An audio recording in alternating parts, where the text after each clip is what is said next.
How to avoid thrifty fuel charges at return.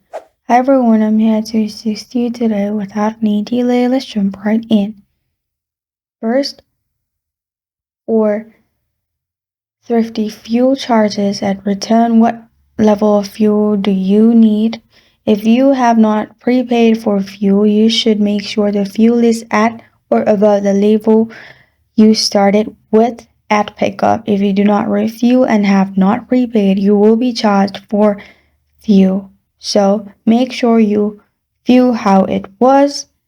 Then you will be able to avoid thrifty fuel charges at return. And this is how to avoid thrifty fuel charges at return. Thank you for joining me today. If this video helps you out, please leave a like and subscribe for more. Got a question or want to suggest a topic? Comment below. Thank you for watching.